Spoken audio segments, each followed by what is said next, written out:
Hey everyone, I'm Kevin with Victory 4x4. In today's video, I'm going to walk you through how to install our roof rack on this 2022 Toyota Tundra.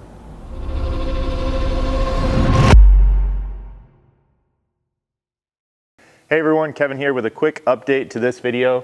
We've made some changes since the initial filming of this install, and we want to go over them with you real quick. So the first and biggest change is going to be the roof rack. Visually, you see here behind me is now our Evolution Series rack. That's what you're going to buy and that's what you're going to receive. It has the gray textured side plates or accent plates along the side, as well as a few other visual and performance changes. But this is essentially going to install the same way. So we're going to use the same install video. Obviously, just want to point out these key changes. In addition to that, we've made some small changes to the mount. So I have the front set of mounts here and the rear set of mounts here. You're going to follow along the part number on these and find the F to indicate front, and then these have forward facing arrows as well. So I have the right or passenger side mount here, driver side here. Round holes go down toward the roof, leaving the slotted holes to go up against the side rail. And then going to the rear mounts, you're going to look for the R at the end of the part number, and then same thing, round holes to the roof, slotted holes up to the side rail, and these are symmetric, so no arrows to worry about here. They can be installed on either side. So that's relatively minor in terms of changes and how they affect the actual install, but we felt it was worth pointing out to you. As always, you can check out the website for more information or call customer service with any questions. We're going to get things started by assembling the rack. You can see here we've kind of got everything laid out that you're going to receive: front and rear fairings, crossbars, side rails, and the appropriate mounting brackets. We'll begin by installing these crossbars to the side rails. Now, each of your crossbars is going to have a couple slots milled in one end.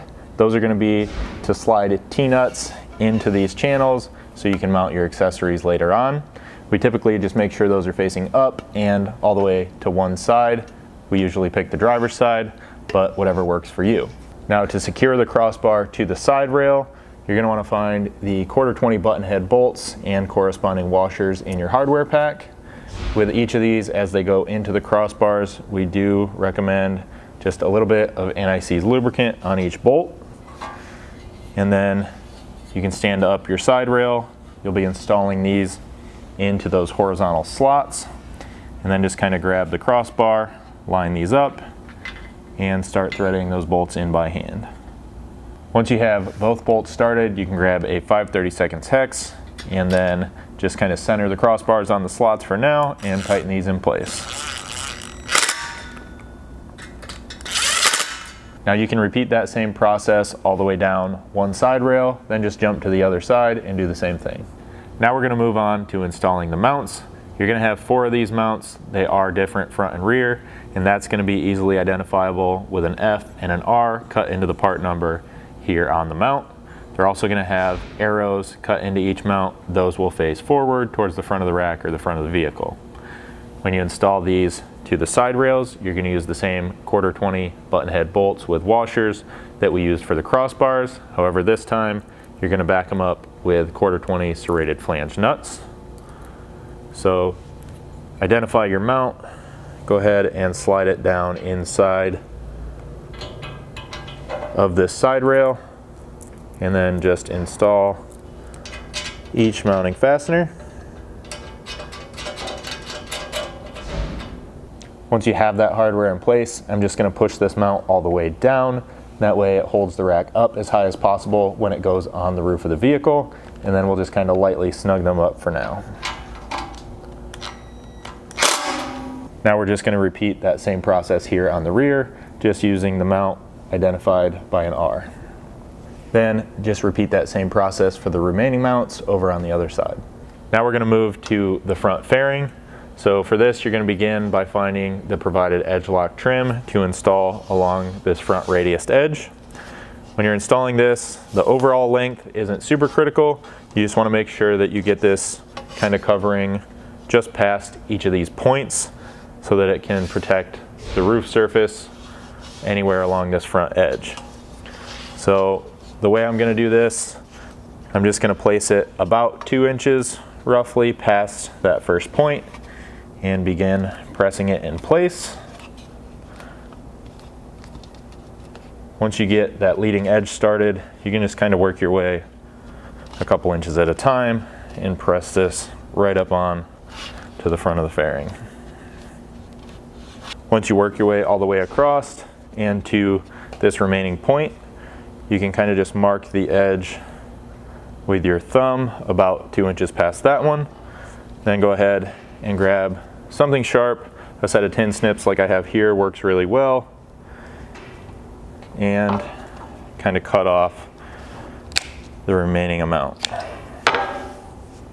Now this is like an aluminum impregnated edge, so if you get any of this protruding from the end, just go ahead and safely peel that out of there, throw it away so that it's not going to contact the fairing or the paint on the vehicle once this is installed, and then just finish pushing this edge lock trim up onto the fairing.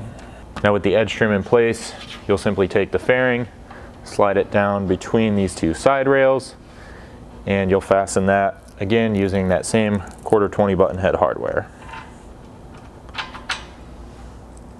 After you get all the hardware started, we're just going to go ahead and pull this all the way back to the highest point in the slots and just kind of snug it in place for now. That'll kind of just get it up out of the way while we're setting the rack up on the vehicle, and then you'll do final adjustments to that at the end. Now on the rear fairing, you're just going to take the remaining cut off section of edge trim that you have left over from the front, kind of just loosely fold it in half here, and then you're going to cut this into 2 equal parts. Again, just clean up the edges if necessary, and you're going to install one of each of these out on either end of this fairing to cover each of these points, and then leave the extra length running inward towards the center of the vehicle. Once both of those pieces are in place, it should look about like the one I have here, and then this will just install the same way as that front fairing between these two side rails, and again, just raise it up and snug it in place. Now that we have the rack assembled, you can grab a friend to help you carefully place this up on the roof of the vehicle. Now with the rack placed up here loosely on the roof of the vehicle, we need to locate it both side to side and front to rear so we can drill the mounting holes. So I started by removing this rear crossbar. You guys shouldn't need to do that, I just did it so you can have a better visual in here while we're getting this marked out and drilled. We're basically going to be measuring from the back edge of this rear mount to the front edge of this black trim here at the rear corner of the roof. So just place your tape measure tight here to the back of this rear mount, down at the mounting surface, measure straight back to the front edge of that black trim, and what you're going to be looking for is to be in between 8 5/8 and 8 3/4 inches there. We're going to give you a pretty tight window for placing these mounts up here, just to know you get this rack placed properly on the roof of the vehicle. Once you have the rack placed properly, you can come in being careful not to move it, and just using a Sharpie, go ahead and mark the center of each of these mounting holes.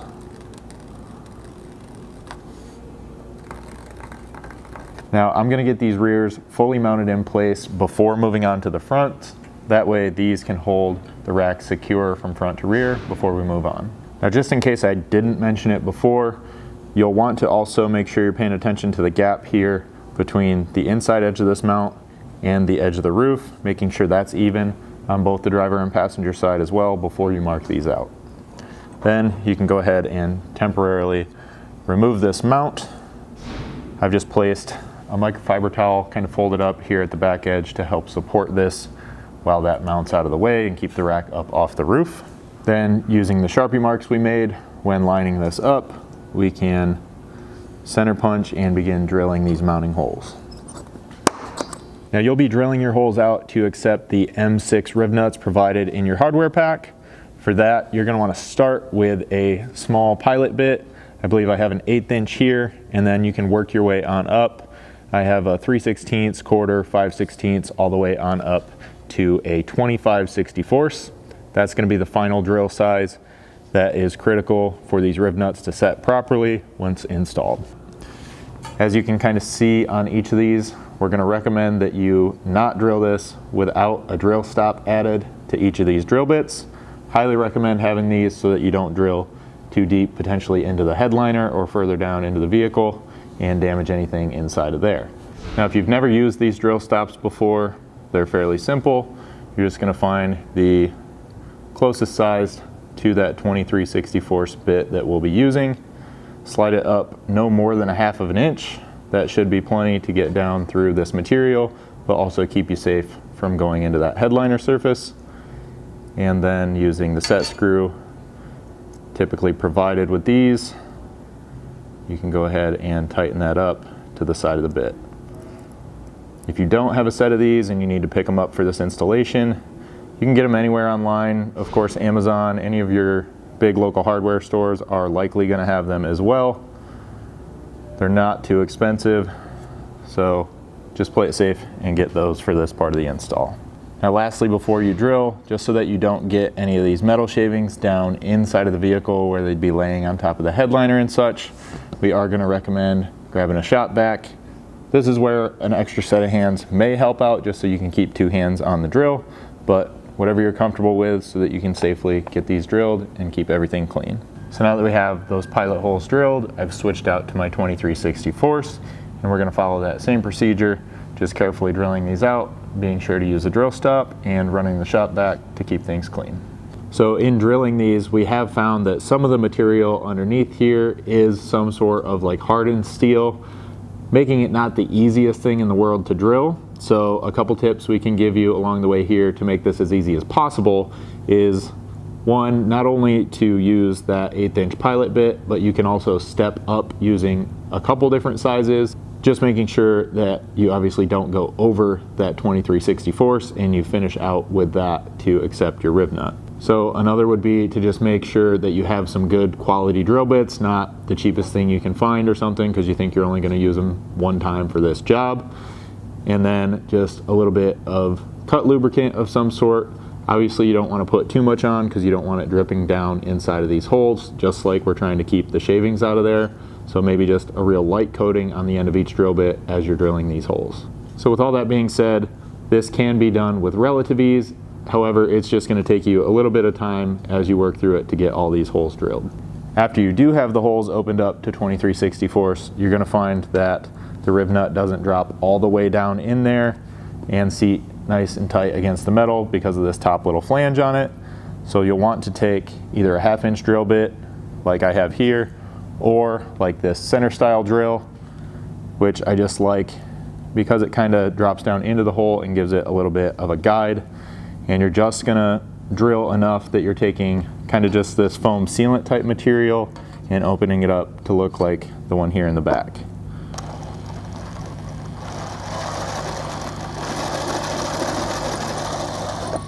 So that's really all there is to it. You can then get that out of the way. You don't want to go any further down into the metal because then your rib nuts aren't going to seat and grab properly. Now we're ready to install the rib nuts into each of these holes. So a couple different ways you can do this. We're going to provide you with this small tool setup. This is perfectly capable of setting each of these rib nuts in place.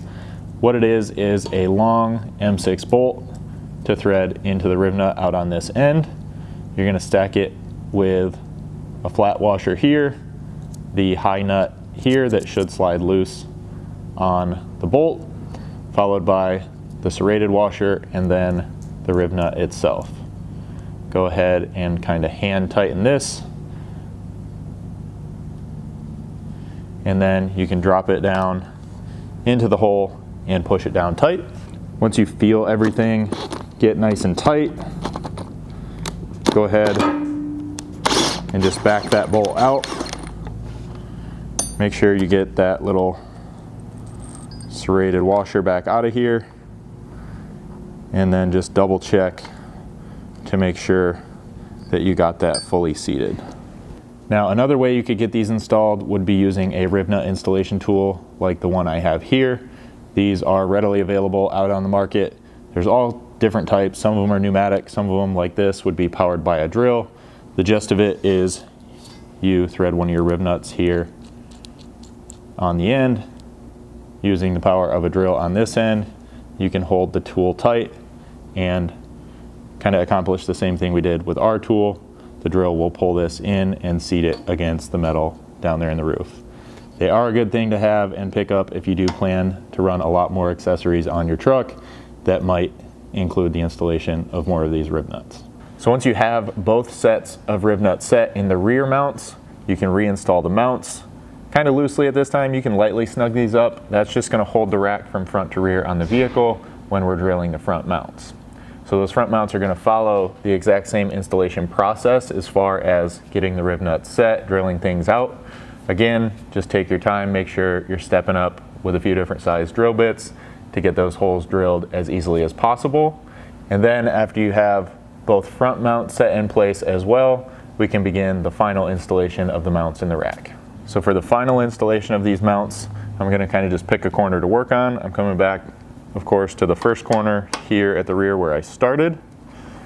I'm going to pull this mount free so that we can both add sealant as well as the supplied spacers to go in place underneath this mount. So now that we're installing these for the final time, you'll want to find the 1/2 inch diameter spacers that are in your bolt pack. These will be placed down in each of these holes before the mount is bolted on. We're going to be using this Permatex Ultra Black as our sealant. We find this works really well to both keep water and stuff out over time, but also stay just a little bit flexible for any minute movement in the rack. Basically what we're going to do here is apply a nice generous ring of that down in this hole.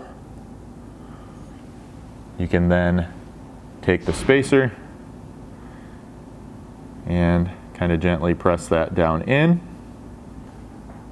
After that, you'll kind of apply another generous bead around both the outside edge of the spacer and then making sure you get just a little bit on top as well.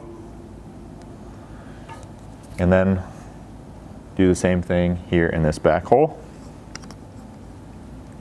So basically what we're looking to do here is fill that entire cavity and any small space around the spacer to prevent any water getting in there over time. Once you have a good amount of that RTV down there on the roof, you can bring your mount back in here, get things lined up. You'll again take just a little bit more once you have things lined up and kind of fill that hole. Build up just a small mound there. This way your bolt is going to have to both pass through it as it goes into the mount, and then it'll have just a little bit to kind of squish out and seal nicely to the top of the mount as well. Now you'll want to be generous with this so that you know you get a good adequate seal. Just don't go too crazy so you don't wind up with a huge mess up here. If you do, you can always kind of wipe this up. It can be just a little bit difficult or messy to do without kind of just smearing it.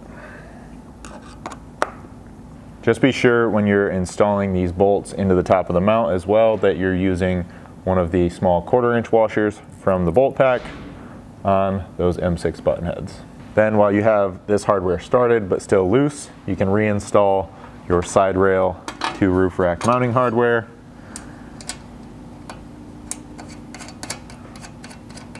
And once you have that loosely in place, you can use a 4mm hex to come in here and tighten these up. Once you've done that, you should wind up with something that looks about like I have here, where you can see a little bit of the RTV coming out of the sides. You know, you got a nice adequate seal there. Then you can go repeat that process one at a time to install the remaining mounts. Now, if you remove this crossbar as well, like I did along the way, go ahead and reinstall that as you're getting these mounts tight as well. At this point, you should have all of your mounts tight up there on the roof. You're gonna wanna come back and loosen this side rail hardware just a little bit so that you will have the adjustability here to set your side rail height. Just a couple things to pay attention to while you're doing this. One, of course, the visual aspect. You want this to look good, so you're gonna wanna adjust this so that it's kind of running parallel to the roof line and has the appropriate gap basically just to your visual preference. Now with that being said, we do still want you to be able to retain the use of your sunroof with this rack in place. And if you're gonna do that, you are likely gonna have to run this rack either close to or as high as possible here on these side rails and side mounts. So you can go ahead and adjust that up and then very carefully open that sunroof to check your clearance there, making sure that you also account for having gear up there, whether it be a rooftop tent or whatever you're gonna put in place, that may cause some minor flex or fluctuation in the height of those crossbars up there. So with ours, and you may or may not be able to see this very well on camera, it looks like the rear is just a little bit low. So I'm gonna kind of just bump this up. Right here, I'm making the side rail about even with the bottom of the mount. And then using a 5/32 T-handle, I'm just gonna tighten these up. So now I'll just step back and take a look at this, and if we like the way everything looks, we can come up here and tighten the front mounting hardware as well.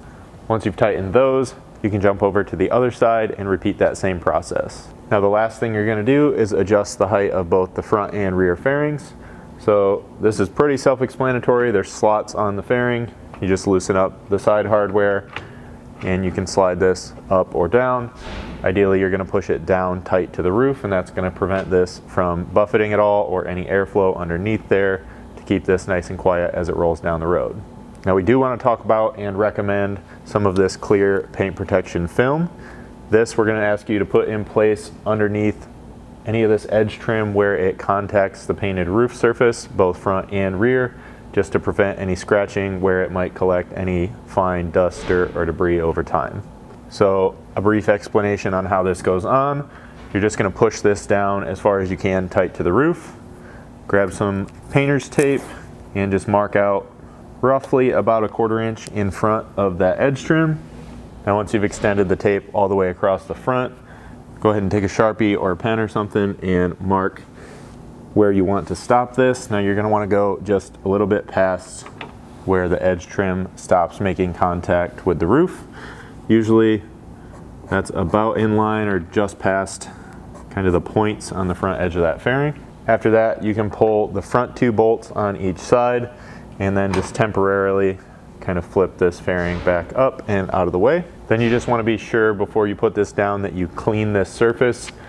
We're just gonna be using some simple glass cleaner, just something that's not gonna leave a residue or any streaks behind.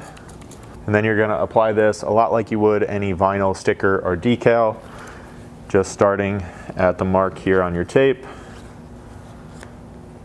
You can kind of peel the edge just a little bit to get started.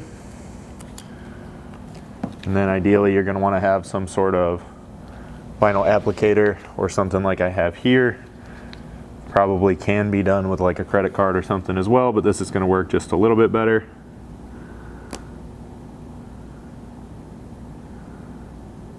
And then you're just gonna kinda follow your tape line all the way across. So I've kind of stuck that edge, and then just working a little bit at a time, I'll peel the backing and push this down again to follow the tape as I work my way across the front of the roof here. So as you work your way across, you're gonna kind of get out here closer to your mark. Using that as a guide, you can go ahead and cut this off, which should be doable with just a sharp pair of scissors. And then just following the same process, you can complete this application. Now we flipped this back over. We made sure to reinstall the hardware out here on the side. Then we'll just push it down tight to the roof and tighten these bolts on each side of the vehicle. Again, this will be your 5/32 hex. With the front fairing tight, you can go back and adjust the rear. Now we're also going to recommend paint protection film back there. However, if you remember from earlier in the install, you're just going to have those couple short pieces of that edge trim back there. So you're really only going to need to apply a short strip on each side to protect the paint back there. Once you finish things up on that rear fairing, your installation is complete. So if you guys have any questions about this installation or any other product we offer here at Victory 4x4, feel free to reach out to us. You can send us an email at info@victory4x4.com or give us a call at 269-459-8447.